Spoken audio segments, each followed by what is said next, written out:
Hello everyone, this is Roli Pandey. This is 17th year PYQ of CDP Pedagogy for CTET for paper 1 and 2 both.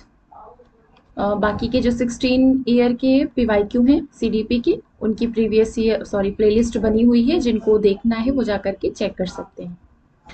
Start करते हैं। Question number 1 है हमारा, principle of cephalocaudal suggest that development, मतलब जो विकास का शीर्षगामी सिद्धांत होता है वो क्या सुझाता है। इसमें दो तरीके के आपके डेवलपमेंट आते हैं, एक होता है सिफेलोकॉडल प्रिंसिपल और दूसरा होता है प्रॉक्सिमोडिस्टल प्रिंसिपल। जो सिफेलोकॉडल प्रिंसिपल होता है वो होता है, उसका जो स्ट्रक्चर आप ऐसे समझ सकते हैं, ऐसे करके जो हेड से लेकर के टो तक का डेवलपमेंट होता है, मतलब पहले हेड का डेवलपमेंट होगा, फिर उससे नीचे, फिर थाइस का, फिर लेग्स का, फिर टोज का। जब इस तरीके से डेवलपमेंट होता है तो उसको सिफेलोकॉडल या फिर शीर्षगामी सिद्धांत, मतलब शीर्षगामी विकास बोलते हैं।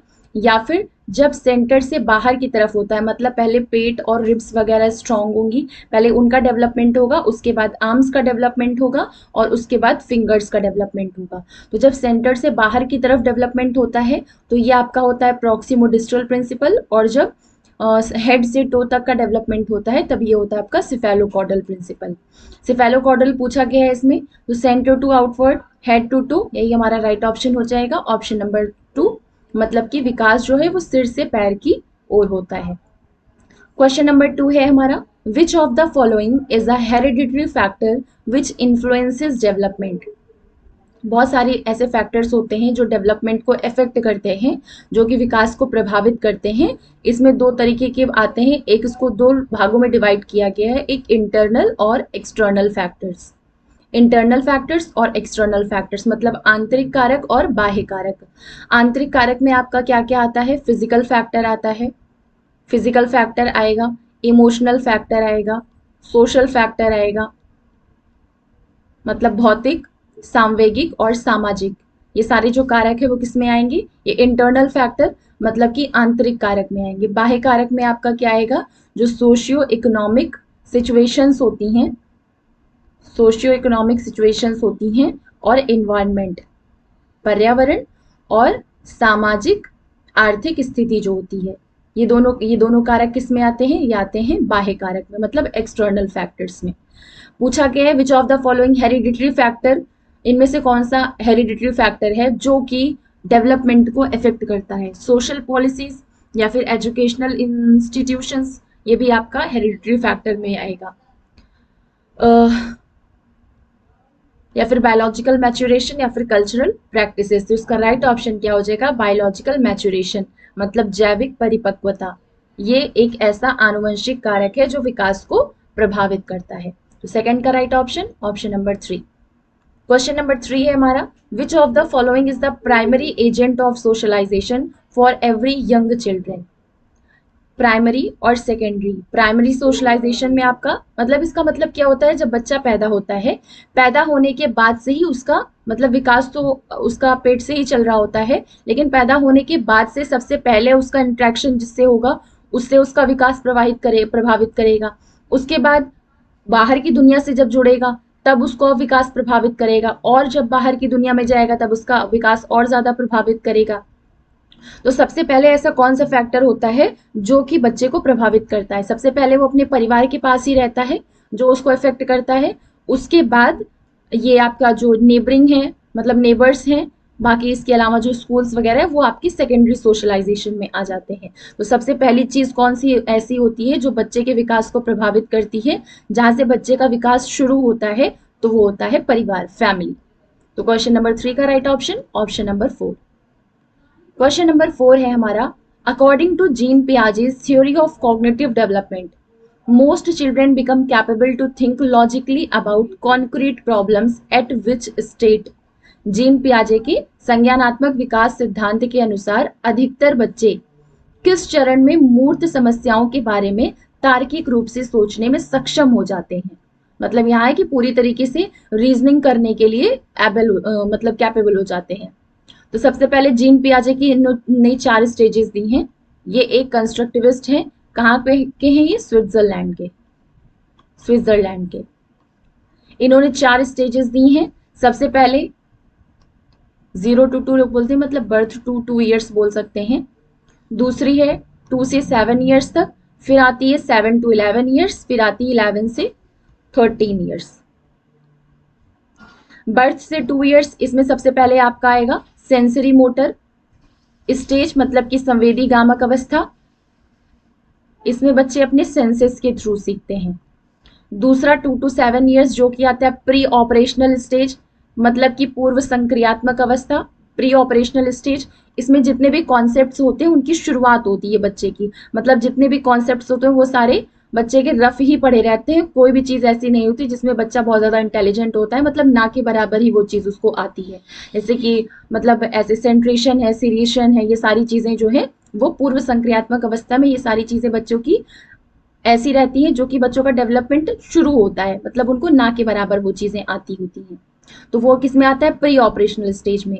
जब वही सारी चीज़ें जैसे सेंट्रेशन वगैरह ये सारी चीज़ें बच्चे की स्ट्रांग हो जाती है, मतलब कि बच्चे को वेट वगैरह समझ में आने लगता है, सेंट्रेशन की बच्चों में समझ आ जाती है, सीरिएशन की समझ आ जाती है, ये सारी चीजें किस में आती हैं? ये सब कॉन्क्रीट ऑपरेशनल में होती है। जब ये सारी बच्चों की समझ डेवलप हो जाती है तो ये किस में आता है? कॉन्क्रीट ऑपरेशनल में। वैसे ही यहाँ पे पूछा है कि तार्किक रूप से सोचने में सक्षम हो जाते हैं, तो यहाँ पे रीजनिंग थिंकिंग क्या हो गई? कैपेबिलिटी बच्चे में आ गई, तो ये हो गया कंक्रीट ऑपरेशनल। अगर पूछा जाएगा कि तार्किक रूप से सोचने में सक्षम नहीं होते हैं, तो वो आपका प्री ऑपरेशनल भी होगा, सेंसरी मोटर भी होगा, जिसमें बच्चे तार्किक रूप से बिल्कुल भी नहीं सोच पाते हैं। और फिर आपका लास्ट 11 to 13 ये किस में आता है? ये आता है फॉर्मल ऑपरेशनल। और जो 7 to 11 है उसमें आता है कॉन्क्रीट ऑपरेशनल। तो फोर्थ का राइट ऑप्शन क्या हो गया? Option number 3। क्वेश्चन नंबर 5 है हमारा, अकॉर्डिंग टू जीन पियाजे the combining, arranging, recombining and rearranging of behaviours and thoughts into coherent systems is called. मतलब जीन पियाजे के अनुसार व्यवहार और विचार इनका संयोजन करना, इनका व्यवस्थीकरण करना, पुनर्संयोजन करना या फिर पुनर्व्यवस्थीकरण करना, तो ये सारी करके सुसंगत प्रणाली में लाना क्या कहलाता है? असंतुलिनीकरण कहलाता है, या फिर कॉन्सेप्चुअलाइजेशन संकल्पना कहलाता है, या फिर ऑर्गेनाइजेशन कहलाता है। इसी मतलब आपके ये कॉन्सेप्ट से ही समझ में आ रहा है, कंबाइन करना, अरेंज करना थॉट्स को, ये सारी चीजें कर लेना, मतलब कि थॉट्स और बिहेवियर्स इन सब चीज का जो कॉम्बिनेशन है, अरेंजमेंट है, इनका रिकॉम्बिनेशन, रीअरेंजमेंट है, तो इसको प्रॉपरली करना क्या कहलाएगा? ऑर्गेनाइजेशन कहलाएगा। तो फिफ्थ का राइट ऑप्शन ऑप्शन नंबर 3, मतलब संगठन। क्वेश्चन नंबर 6 है, लेव Vygotsky gave significant importance to what in development of thinking and learning। लेव वाइगोत्स्की के अनुसार क्या चीज, मतलब कौन सा ऐसा चिंतन है और अधिगम विकास प्रक्रिया में महत्वपूर्ण भूमिका निभाते हैं? ये लेव वाइगोत्स्की कहाँ के हैं? रशिया से बिलोंग करते हैं। इसके अलावा इन्होंने कौन सी थ्योरी दी थी? सोशियो कल्चरल थ्योरी दी थी, सामाजिक सांस्कृतिक सिद्धांत दिया था। इन्होंने 3 चीजों को इंपॉर्टेंस दी थी, सोसाइटी को, समाज को, कल्चर को। इसके अलावा आपका थर्ड आता है लैंग्वेज को, भाषा को। 3 चीजों इन्होंने कहा था कि सोसाइटी और कल्चर, समाज और संस्कृति, इन दोनों के अंतः क्रिया करने से ही बच्चे भाषा सीखते हैं या फिर भाषा का विकास होता है बच्चे का। पूछा है इसमें, Lev Vygotsky give significant importance to in development of thinking and learning. Thinking और लर्निंग, चिंतन और अधिगम, इन दोनों के विकास की प्रक्रिया में किस चीज को सबसे ज्यादा महत्वपूर्ण उन्होंने माना है? रिवार्ड और पनिशमेंट, इसकी बात तो जो बिहेवियरिस्ट अप्रोच वाले होते हैं वो करते हैं, स्किनर वगैरह। कल्चरल टूल्स, ये सारे इन्होंने क्या बताया है? भाषा है, समाज है, संस्कृति है, ये सारे क्या है? कल्चरल टूल्स हैं। इनको इन्होंने टूल्स बताया। जो भाषा है इसको इन्होंने क्या बताया है? ये सांस्कृतिक उपकरण है, क्योंकि समाज और संस्कृति इन्हीं दोनों की अंतःक्रिया से बच्चा सीख रहा है, तो भाषा इनके हिसाब से क्या है? कल्चरल टूल है, सांस्कृतिक उपकरण है, और इसी के थ्रू बच्चे का थिंकिंग का, चिंतन का और अधिगम, इन दोनों का ही विकास होता है। तो क्वेश्चन नंबर 6 का राइट ऑप्शन ऑप्शन नंबर 2। इसके अलावा एक चीज ध्यान रखिएगा, लेव वाइगोत्स्की ने कहा है कि शुरुआत में जो थॉट और लर्निंग, ये दोनों चीजें हैं, ये बच्चे की अलग अलग होती हैं और आगे चल के ये दोनों चीजें जाकर के एक हो जाती हैं। थॉट एंड लर्निंग नहीं था, भाषा और विचार, लैंग्वेज और थॉट, लैंग्वेज और थॉट।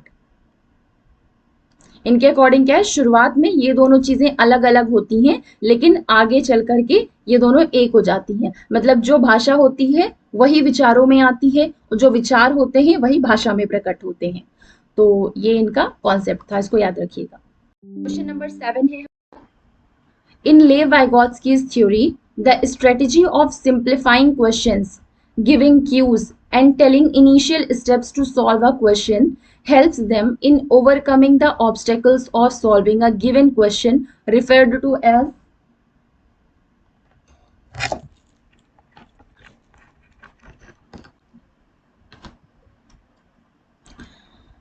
आपने पीछे जो नॉर्मल कॉन्सेप्ट है लेव वाइगोत्स्की का उसको समझा। इसके अलावा इन्होंने 3 टर्म्स दिए थे, ZPD, इसके फोल्डिंग और MKO, ये 3 टर्म्स दिए थे। जो इसके फोल्डिंग होती है इसमें इन्होंने क्या कहा था कि एक टेम्परेरी हेल्प बच्चे को दी जाती है, टेम्परेरी हेल्प दी जाती है जिसमें कि उनको क्यूज दिए जाते हैं। उन क्लूज या फिर क्यूज या फिर हिंट्स, कुछ भी कह सकते हैं आप, हिंट्स, या फिर इसमें और क्या दिया है आपका, इनिशियल स्टेप्स बता देना, इनिशियल स्टेप्स बता देना।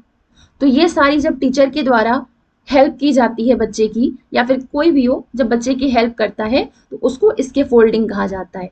और इसके फोल्डिंग कहा तभी जाएगा जब बच्चे को हिंट या क्लू मिल जाएंगे, तब उसके बाद ही उसको इसके फोल्डिंग बोल सकते हैं। तो क्वेश्चन ऐसे घुमाने वाले पूछ सकते हैं। तो इसमें क्या कहा है कि in Lev Vygotsky's theory the strategy of simplifying questions, giving cues, telling initial steps to solve a question, उनकी पूरी हेल्प नहीं कर रहे, बस उनको इनिशियल स्टेप उन्होंने बता दिया या फिर क्यूज दे दिए। Helps them in overcoming the obstacles of solving a given question, उनको क्वेश्चन दिया गया है उसमें जो भी दिक्कतें आ रही हैं उनको सॉल्व करने में ये सारी चीजें जो हैं वो क्यूज है, इनिशियल स्टेप्स बताना, ये सारी चीजें क्या है, हेल्प कर रही हैं। तो इनकी थ्योरी में इसको क्या बोलेंगे, इसके फोल्डिंग, एनालॉगी, मैचुरेशन या फिर सोशलाइजेशन, इसको बोलेंगे इसके फोल्डिंग, मतलब कि इसको बोलेंगे पाड़। राइट ऑप्शन क्वेश्चन नंबर 7 का 1। क्वेश्चन नंबर 8 है, Lawrence Kohlberg evaluated the among children and adults, मतलब लॉरेंस कोहलबर्ग ने बच्चों और वयस्कों से संबंधित किस विषय पर जांच की थी। Impact of praise on emotions, या फिर फैक्टर्स इन्फ्लुएंसिंग फिजिकल या फिर शारीरिक विकास को प्रभावित करने वाले जो कारक हैं, या फिर डेवलपमेंट ऑफ मोरल रीजनिंग, नैतिक तर्क का विकास। तो यही आपका राइट ऑप्शन हो जाएगा। लॉरेंस कोहलबर्ग है, इन्होंने मोरल रीजनिंग की थ्योरी दी थी, डेवलपमेंट ऑफ मोरल रीजनिंग दिया था। मोरल रीजनिंग की इन्होंने एक स्टोरी सुनाई थी बच्चों को, किसकी स्टोरी, हिंज की स्टोरी सुनाई थी, और उसमें बच्चों को एक मोरल डिलेमा दिया था और अलग अलग स्टेज के, अलग अलग एज के बच्चों से पूछा था कि वो इस स्टेज में होंगे तो क्या करेंगे। इसी के बेसिस पर इन्होंने अपनी पूरी थ्योरी तैयार की थी मोरल रीजनिंग की, जिसमें कि 3 स्टेजेस थी। कौन कौन सी, प्री कन्वेंशनल, पहली तो थी आपकी प्री कन्वेंशनल, दूसरी कन्वेंशनल और थर्ड थी आपकी पोस्ट कन्वेंशनल। हर एक स्टेज में 2-2 लेवल्स इन्होंने बताई हुई है, ये इनकी थ्योरी थी कोहलबर्ग की। तो मतलब इन्होंने कौन सी थ्योरी दी थी, डेवलपमेंट ऑफ मोरल रीजनिंग दिया था। 8th का right option option number 3। Question number 9 है, विच of the following aspect should be promoted by a teacher among her students, एक अध्यापिका को अपने विद्यार्थियों में निम्न में से किस पहलू को बढ़ावा देना चाहिए। पैसिव इमिटेशन, बिल्कुल ही नहीं, बच्चे निष्क्रिय रहें, मतलब जो भी टीचर कर रहा है बस उसको नकल करते जाएं पैसिव होकर के। रोट मेमोराइजेशन, ये भी बिल्कुल ही नहीं। ये सारे ऐसे नेगेटिव वर्ड्स हैं, टैग वर्ड्स हैं, जिनको देखते ही तुरंत ऑप्शन आपको नेग्लेक्ट कर देना है। पैसिव होना बच्चों का, रोट मेमोराइजेशन करवाना, कंपटीशन करवाना, ये सारे आपके नेगेटिव वर्ड्स हैं, इनको देखते ही तुरंत हटा दीजिए। इसके बाद जो भी ऑप्शंस बचते हैं उन ऑप्शंस में देखिए कि कौन सा सही हो सकता है। तो इसका राइट ऑप्शन क्या हो जाएगा, नॉलेज कंस्ट्रक्शन। बच्चे मतलब क्या है कि बच्चे को एक्टिव लर्नर कहा जाता है, बच्चे खुद सीखते हैं, तो मतलब नॉलेज उनको खुद कंस्ट्रक्ट करना चाहिए। तो ये एक ऐसा है जो कि ये एक ऐसा पहलू है, एक ऐसा एस्पेक्ट है जो कि टीचर को बच्चों में डेवलप करना चाहिए। तो 9th का right option option number 3। Question number 10 है, as per recent conceptualization of intelligence, intelligence quotient tests are not appropriate to assess an individual's intelligence because they are often, मतलब जो बुद्धि के समकालीन सप्रत्य हैं उनके अनुसार जो बुद्धि लब्धि परीक्षण है वो किसी व्यक्ति की बुद्धिमत्ता को जांचने के लिए उपयुक्त नहीं है, क्योंकि वे अक्सर कैसे होते हैं, मतलब ये इनडायरेक्टली किसकी बात कर रहा है, गार्डनर की मल्टीपल इंटेलिजेंस थ्योरी की बात कर रहा है। गार्डनर की मल्टीपल इंटेलिजेंस थ्योरी की बात कर रहा है। इन्होंने क्या कहा था, हर एक व्यक्ति में अलग अलग तरीके की बुद्धि पाई जा सकती है, 4 तरीके की बुद्धि, 5 तरह की बुद्धि एक ही व्यक्ति में पाई जा सकती है। और इन्होंने लगभग 9 प्रकार की बुद्धि का मतलब अपनी थ्योरी में एक्सप्लेन किया है। तो मतलब इनके अकॉर्डिंग जो गार्डनर थे, इनके अकॉर्डिंग क्या है, जो इंटेलिजेंस क्वोशिएंट दिया गया है इंटेलिजेंस टेस्ट करने के लिए, वो इंटेलिजेंस टेस्ट करने का अप्रोप्रिएट तरीका नहीं है, क्योंकि अक्सर क्या होता है कि वे वैलिड नहीं होते या फिर रिलायबल होते हैं या कल्चरली बायस्ड होते हैं या फिर कॉम्प्रहेंसिव होते हैं, क्योंकि वो कल्चरली बायस्ड होते हैं, मतलब कि सांस्कृतिक रूप से पूर्वाग्रहित होते हैं। तो इसका राइट ऑप्शन 1916 में टर्मन ने बुद्धि लब्धि का फॉर्मूला दिया था, mental age upon real age into 100। इन्होंने क्या था, संशोधित फॉर्मूला दिया था। इन्होंने क्या किया था, जो पहले बुद्धि लब्धि का फॉर्मूला दिया गया था उसी का संशोधन किया था। उसके बाद इन्होंने कहा था कि जो इंटेलिजेंस क्वोशिएंट होता है वो क्या होता है, IQ is equal to MA upon RA into 100। Question number 10 का right option option number 3। Question number 11 है, लैंग्वेज एंड थॉट, भाषा और विचार, interact in many significant ways, कई महत्वपूर्ण रूपों में अंतःक्रिया करते हैं, या फिर develop independent of each other, एक दूसरे से स्वतंत्र रूप से विकसित होते हैं, बिल्कुल भी नहीं। Have no influence on an individual's development, किसी व्यक्ति के विकास को प्रभावित नहीं करते। शुरुआत से ही बच्चे का भाषा, उसके बाद विचार, पियाजे और वाइगोत्स्की इन दोनों ने भाषा विचार पर बहुत सारी अपनी चीज़ों में कॉन्सेप्ट्स दिए हैं कि ये एक दूसरे से अंतःक्रिया करते हैं, पहले विचार आता है, पहले भाषा आती है, कि पहले भाषा आता है कि पहले विचार आता है। तो ऐसा तो हो ही नहीं सकता है कि ये बिल्कुल ही बच्चे के डेवलपमेंट को इन्फ्लुएंस नहीं करते हैं, तो ये भी ऑप्शन गलत हो जाएगा। Interact only in a fixed and uniform, only वाले वर्ड आपके वैसे भी गलत ही होते हैं, पर इसमें कहा है कि interact in a fixed and uniform way, मतलब कि एक स्थिर और एक रूप तरीके से ये अंतःक्रिया करते हैं, ये गलत ही है, क्योंकि ये फिक्स्ड नहीं होते हैं, वेरिएट होते रहते हैं, भाषा भी बदलती है, थॉट्स भी लोगों के चेंज होते रहते हैं।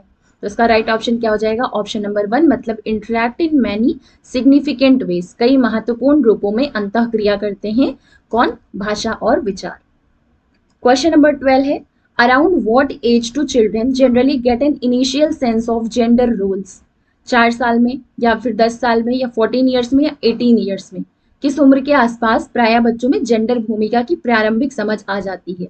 लगभग जब 3-4 साल के बच्चे होते हैं तभी उनके आसपास क्या चल रहा है उनको थोड़ी बहुत समझ आने लगती है।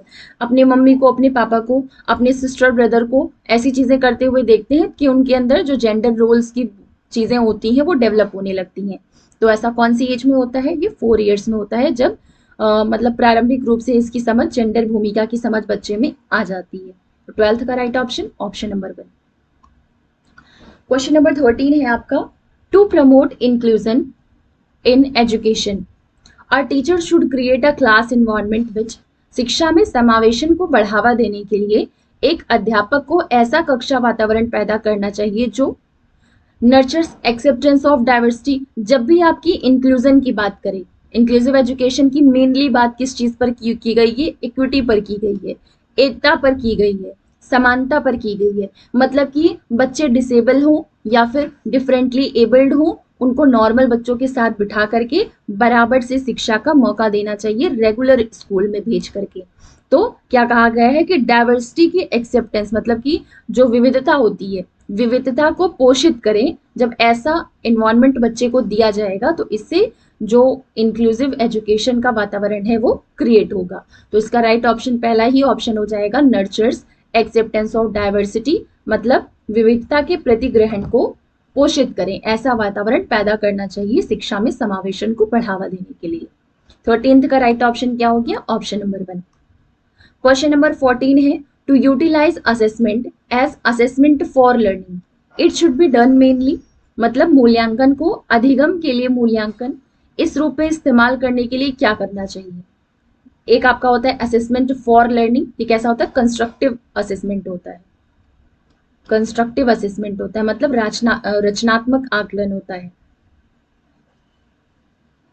इसमें क्या होता है कि बच्चों को जब पढ़ाया जा रहा हो कोई चैप्टर, तो उसी टाइम पे बच्चों का आकलन किया जाता है। मतलब कि बच्चों से उसी टॉपिक से रिलेटेड कुछ क्वेश्चंस पूछ लिए जाएंगे, उनकी प्रीवियस नॉलेज को नई नॉलेज से कनेक्ट करने के लिए, या फिर उनके जो पहले के एक्सपीरियंसेस हैं उनके बेसिस पे नए कॉन्सेप्ट को समझाने के लिए तो असेसमेंट फॉर लर्निंग किया जाता है। या फिर बच्चे को जो अभी पढ़ाया गया है उसको एक दो लाइन में पूछ लिया जाता है बीच बीच में कि बच्चे को समझ में आया कि नहीं आया। तो ये टीचिंग के दौरान ही ये असेसमेंट किया जाता है, असेसमेंट फॉर लर्निंग या फिर अधिगम के लिए मूल्यांकन। तो पूछा गया है it should be done mainly as an ongoing activity, मूल्यांकन एक निरंतर प्रक्रिया के रूप में करें, यही सही हो जाएगा आपका। ये कैसा मूल्यांकन है, जो कि ऑनगोइंग एक्टिविटी, मतलब जो एक्टिविटी है वो कर रहे हैं उसी टाइम पे बच्चे का आकलन किया जाए। After completion of half syllabus नहीं, at the end of the session only, ये होता है आपका समेटिव असेसमेंट। समेटिव असेसमेंट मतलब कि assessment of learning. At beginning of the session only, only वाले वर्ड तो आप हटा ही दीजिए तुरंत ही।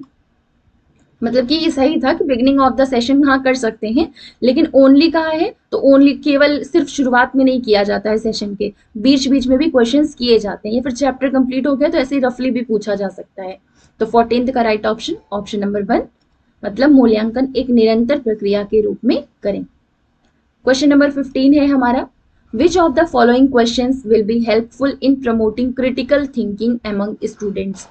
क्रिटिकल थिंकिंग, आलोचनात्मक चिंतन क्या होता है, जिसमें कि किसी भी चीज की जो गुण है और दोष है दोनों को ध्यान में रखकर जब उस चीज के ऊपर विचार किया जाता है तब उसको क्रिटिकल थिंकिंग कहते हैं। मतलब बायस्ड होकर के उस चीज पे विचार नहीं करना, बल्कि उसके गुणों को भी देखना और उसके दोषों को भी देखना, दोनों को देखते हुए उस पर विचार करना। तो पूछा है कि विच ऑफ द फॉलोइंग क्वेश्चन में से कौन सा ऐसा क्वेश्चन है जो कि बच्चों में क्रिटिकल थिंकिंग को प्रमोट करने में हेल्प करेगा। What is the formula of a plus b का होल स्क्वायर, ये तो डायरेक्ट आपका आंसर होता है a square plus b square plus 2ab, ये डायरेक्ट आपका आंसर हो जाएगा। तो इसमें बच्चे की क्रिटिकल थिंकिंग कौन सी डेवलप हो जाएगी। इंडिया फर्स्ट प्रेसिडेंट पूछा जाए, ये भी डायरेक्ट ही क्वेश्चन है, इसका वन वर्ड आंसर है how can we avoid water crisis in future. This one is the right option of question number 15। मतलब हम किस तरह भविष्य में जल संकट को टाल सकते हैं। इससे क्या होगा, बच्चों में ब्रेन स्टॉर्मिंग होगी, बच्चे अपनी थॉट्स को मतलब अच्छे से रीअरेंज करेंगे, सोचेंगे, अपने अनुभव को लेके आएंगे कि कैसी चीजें हैं जिनको करा करके, या फिर ऐसी चीजें हैं जिनको, क्या चीजें हैं जिनको अवॉइड करा करके जो वाटर क्राइसिस है वो भविष्य में रोका जा सकता है। तो ये क्वेश्चन ऐसा है जो कि बच्चों में क्रिटिकल थिंकिंग को प्रमोट करेगा। 15th का right option option number 3। Question number 13 है, for successful inclusion of students belonging to disadvantage to groups, dis या फिर disadvantage to groups, it is important to, मतलब जो पिछड़े वर्ग से आने वाले विद्यार्थी हैं उनका सफल समावेशन कराने के लिए सबसे ज्यादा इंपॉर्टेंट क्या है। Teach them in a, mainly उनको किस चीज की जरूरत है, उनको एकता नहीं मिलती है, उनको समानता नहीं मिलती है, यही सारी चीजों की कमी होती है। तो उनको वही चीज प्रोवाइड कराने से सफल समावेशन हो जाएगा उन बच्चों का जो कैसे आते हैं, जो डिसएडवांटेज्ड ग्रुप से आते हैं, मतलब जो पिछड़े वर्ग से आते हैं। Teach them in a separate section only, गलत, अलग से उनको पढ़ाना ये गलत है। Promote sense of belonging among them, मतलब उनमें अपनेपन की भावना को बढ़ावा दिया जाए, बस यही होता है। जिसकी उनको कमी होती है तो वही चीज अगर प्रोवाइड की जाएगी तो इससे क्या होगा, सफल समावेशन होगा। 16th का right option option number 2, promotes sense of belonging among them. Question number 17 है हमारा, students with dyscalculia are likely to face challenging, मतलब जो गुड़ज वैकल्य में जूझने वाले विद्यार्थी हैं वो कौन से क्षेत्र में चुनौती महसूस करते हैं। मैथमेटिक्स, सिंगिंग, रनिंग, ड्राइंग, ये सारे सारे तो नहीं ही होंगे आपके, डायरेक्ट ही गलत है। तो राइट ऑप्शन क्या हो जाएगा, मैथमेटिक्स, ये आपका राइट ऑप्शन हो जाएगा। इसके अलावा आता है डिस्प्रेक्सिया, डिसकैलकुलिया तो हो गया आपका, डिस्ग्राफिया, ये सारे कुछ पठन वैकल्य, मतलब जो ये कुछ सारे वैकल्य हैं जो कि डिसेबिलिटी होती है जो बच्चे में पाई जाती है। डिस्ग्राफिया किससे रिलेटेड होता है, लेखन से रिलेटेड होता है। फिर 17th का right option option number 1। Question number 18 है, Which of the following provisions become a barrier for inclusion of students with visual impairment? इनमें से कौन सा प्रावधान दृष्टिबाधिता से जूझने वाले विद्यार्थियों के समावेशन में बाधक बन जाता है? ब्रेल किताबें ये तो हेल्प करेंगी क्योंकि ये इस तरीके से डिजाइन की हुई हैं कि ये बच्चे की मतलब बच्चे छू करके स्पर्श करके जो डॉट्स हैं उनके थ्रू समझ सकते हैं वर्ड्स को, तो ब्रेल बुक्स जो हैं वो हेल्प करेंगी। टैक्टाइल मतलब दर्शनीय जो ऐसे हैं जो उनको दर्शनीय स्पर्शनीय मानचित्र होते हैं, मतलब कि उनको स्पर्श करके भी जो विजुअल इम्पेयरमेंट वाले बच्चे हैं, जो दृष्टि बाधित बच्चे हैं, स्पर्श करके उसको समझ सकते हैं, तो ये भी ठीक है। असिस्टेंस ऑफ स्क्राइब मतलब लिपिक की मदद लेना, ये भी ठीक है। रिटन एग्जाम्स लिखित परीक्षाएं, ये ऐसी चीज है जो कि बच्चों की मतलब के लिए बैरियर का काम करेगी। किन बच्चों के लिए? जो विजुअल इम्पेयरमेंट वाले बच्चे हैं, अगर उनका सफल समावेशन करना है मतलब उनका इंक्लूजन करना है तो फिर ये उन बच्चों के लिए बैरियर का काम करेगी, क्योंकि उनको देखने में दिक्कत है तो फिर लिखने में भी दिक्कत आएगी। 18th का right option option number 4। Question number 19 है, विच of the following is a typical characteristic of his student with autism? इनमें से कौन सा गुण प्रायः स्वलीनता ग्रहित विद्यार्थियों में देखा जाता है? रिपीटेटिव बिहेवियर, पुनरावृत्तीय व्यवहार, या कॉग्निटिव फ्लेक्सिबिलिटी, संज्ञानात्मक नम्यता, या हाई कम्युनिकेशन स्किल्स, उच्च स्तरीय संप्रेषण कौशल, या फिर urge for frequent changes in routine, दिनचर्या में बारंबार बदलाव की चाह। तो इसका राइट ऑप्शन क्या हो जाएगा? जो ऑटिज्म वाले बच्चे होते हैं वो बार बार सेम चीजों को कर रहे होते हैं, मतलब उनमें ऐसी क्वालिटीज पाई जाती हैं, क्वालिटीज नहीं बोलेंगे, मतलब उनमें ये सारी डिसेबिलिटीज पाई जाती हैं कि वो बार बार किसी चीज को कोई भी चीज करते हैं उस चीज को बार बार रिपीट करते हैं, तो उनका पुनरावृत्तीय व्यवहार होता है, रिपीटेटिव बिहेवियर होता है। तो 19th का right option option number 1। Question number 20 है, Reshma started to read independently at the age of 3 and has read every books she could get her hands on. Reshma is showing characteristics of मतलब रेशमा 3 साल की उम्र से ही स्वतंत्र रूप से पढ़ने लगी है और उसने अपनी पहुंच की हर एक किताब पढ़ ली है। तो रेशमा किस तरह की विशेषता दिखा रही है? ऑटिज्म नहीं, गिफ्टेडनेस, ये राइट ऑप्शन हो जाएगा। प्रतिभाशीलता में आएगा ये किसी तरह का कोई वैकल्य नहीं है, कोई कमी नहीं है, बल्कि ये गिफ्ट की तरह है, प्रतिभाशीलता होगा, गिफ्टेडनेस। 20th का right option option number 2। Question number 21, children learn best by, बच्चे सबसे बेहतर किसके द्वारा सीखते हैं? Guided discovery, drill and practice, passive imitation, rote memorization. ये सारे आपके नेगेटिव टैग वर्ड्स हैं जिनको देखते ही तुरंत ही इसको नेग्लेक्ट कर देना है। तो राइट ऑप्शन क्या हो जाएगा? गाइडेड डिस्कवरी, मतलब कि बच्चे क्या होते हैं? एक्टिव लर्नर होते हैं। एनसीएफ 2005 के अकॉर्डिंग बच्चे जो हैं वो एक्टिव लर्नर होते हैं, उनको करके सीखने का मौका देना चाहिए, उनको खोज करके सीखने का मौका देना चाहिए, उनको खुद से नॉलेज को कंस्ट्रक्ट करने का मौका देना चाहिए, उनको एरर्स करने का मौका देना चाहिए कि उसके थ्रू ही बच्चे उसको गलत करके सीखें, तोड़ मरोड़ कर चीज़ों को सीखें। तो ये सारी चीज़ें किस में आती है? गाइडेड डिस्कवरी में आती है। तो बच्चे सबसे बेहतर किसके द्वारा सीखते हैं? गाइडेड डिस्कवरी के थ्रू। क्वेश्चन नंबर 22 असर्शन और रीजन का है। Assertion, school should emphasize on mere reproduction of materials learned, मतलब विद्यालयों को केवल सीखी गई सामग्रियों के पुनर्उत्पादन पर जोर देना चाहिए। केवल की बात की गई तो ये आपका वैसे भी गलत हो जाएगा, ये आपका नेगेटिव वर्ड है तो ये आपका गलत हो जाएगा। Memory is neither constructive nor interpretative, स्मृति ना तो रचनात्मक होती है और ना ही निर्वाचनात्मक होती है, तो ये दोनों ही चीजें गलत है। स्मृति रचनात्मक भी होती है और इंटरप्रिटेटिव भी होती है, तो इसका क्या हो जाएगा? Both A and R false, दोनों ही गलत है। क्वेश्चन नंबर 23 क्या है? A teacher should design and transact learning activities which are, एक अध्यापिका को कैसे अधिगम क्रियाकलाप बनाने और संपादित करने चाहिए? ऐसे जो कि प्रवृत्ति जिनकी अति अमूर्त हो, बच्चे को समझ ही नहीं आएगा। In sync with students interest, जो विद्यार्थियों की रुचि के अनुरूप हो, यही आपका राइट ऑप्शन हो जाएगा।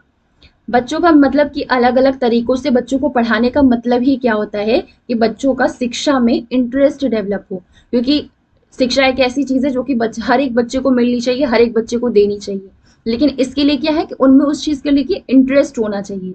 अब बच्चे अगर उनके अंदर मतलब उनको स्टार्टिंग में कुछ क्लासेस में शौक में अगर बच्चे ने स्कूल जाना शुरू भी कर दिया और वहां टीचर उनको उनके इंटरेस्ट के अकॉर्डिंग मटेरियल्स नहीं प्रोवाइड कर रही है तो बच्चे का इंटरेस्ट डाउन हो जाएगा, तो वो स्कूल आना बंद कर देगा। इससे क्या उसको होगा, उसकी शिक्षा पर प्रभाव पड़ेगा।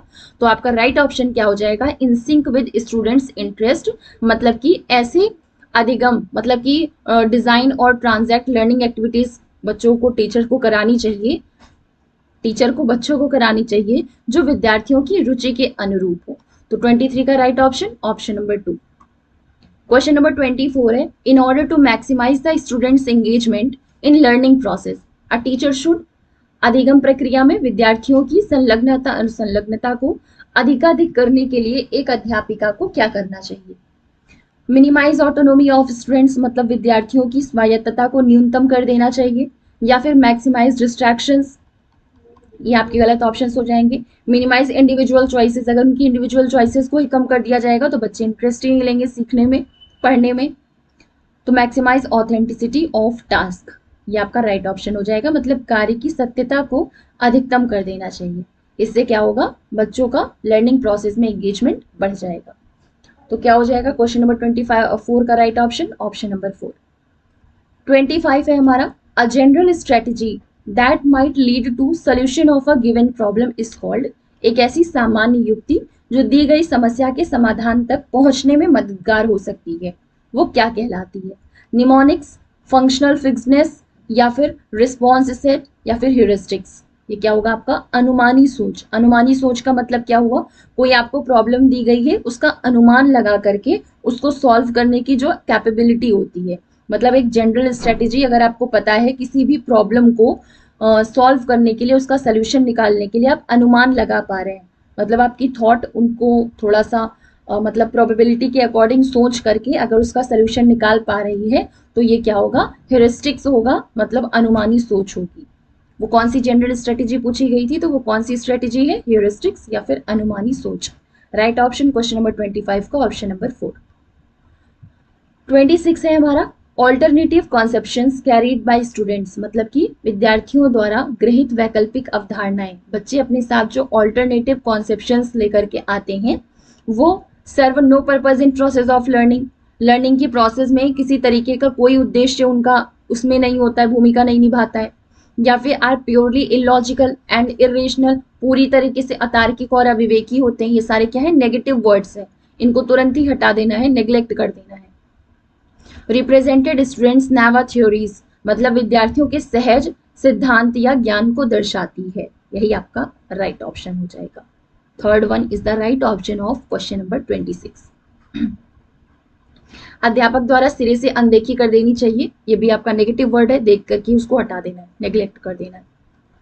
27 है, लर्निंग इज, मतलब अधिगम सिग्निफिकेंटली इन्फ्लुएंस्ड बाय इमोशंस, संवेगों से महत्वपूर्ण रूप से प्रभावित होता है, या फिर नॉट इन्फ्लुएंस्ड बाय इमोशंस, ऐसा नहीं है। जो संवेग होंगे, मतलब बच्चा अगर स्कूल पढ़ने के लिए आया, वो बहुत ज्यादा दुखी है, तो अगर दुखी है तो क्लास में कुछ भी पढ़ाया जाएगा तो उसको समझ में नहीं आएगा, मतलब इमोशन क्या कर रहे हैं, लर्निंग को इफेक्ट कर रहे हैं। Rarely influenced by social context, मतलब कि जो अधिगम है वो सामाजिक संदर्भ से कभी कभार प्रभावित होता है, बिल्कुल नहीं, हमेशा ही प्रभावित होगा। Not influenced by social context, सामाजिक संदर्भ से कभी भी प्रभावित नहीं होते, ये भी गलत है। तो इसका राइट ऑप्शन क्या हो जाएगा, ऑप्शन नंबर 1, मतलब कि अधिगम जो है वो संवेगों से महत्वपूर्ण रूप से प्रभावित होता है। 28 है, असर्शन है, a teacher should motivate students to learn for understanding the concept, एक अध्यापक द्वारा विद्यार्थियों को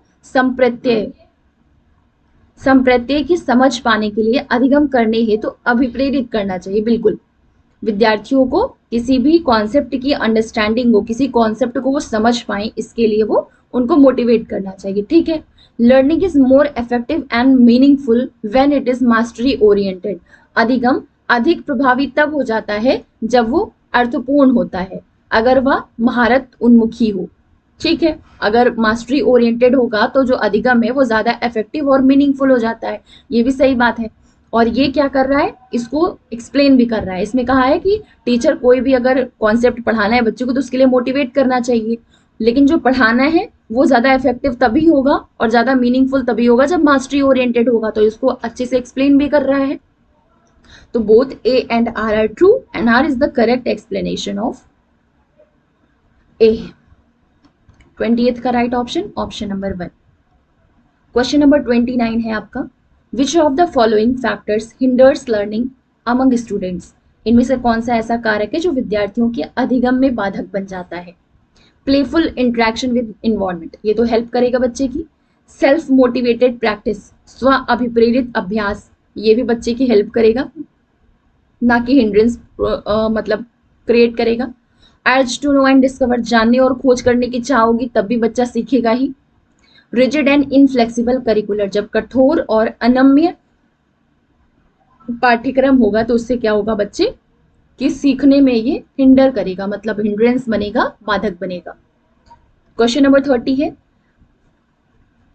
Cognizant of one's own cognitive process is referred to as, मतलब अपनी स्वयं की संज्ञानात्मक प्रक्रियाओं से अवगत होना क्या कहलाता है।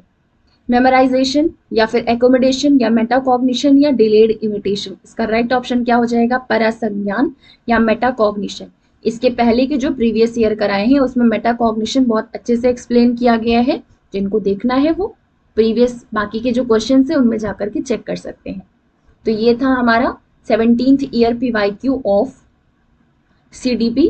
इसके बाद हम चैप्टर वाइज जितने भी मतलब 50-50 या 30-30 के क्वेश्चंस लेकर के चैप्टर वाइज सारे क्वेश्चंस की जो प्रीवियस ईयर हैं या फिर जो मॉडल प्रैक्टिस क्वेश्चंस हैं उनको सॉल्व करेंगे, जिससे कि आपका ग्रोथ और डेवलपमेंट है उस पर 30-40 क्वेश्चंस, पियाजे वाइगोत्स्की कोहलबर्ग पे 30-40 क्वेश्चंस, मल्टीलिंगुअलिज्म पर, इसके अलावा इंक्लूसिव एजुकेशन पे, प्रोग्रेसिव एजुकेशन पे, ये सारी चीजें आपकी लाइन वाइज हर एक चैप्टर को कवर किया जाएगा PYQ के थ्रू। मिलते हैं नेक्स्ट वीडियो में। Thank you.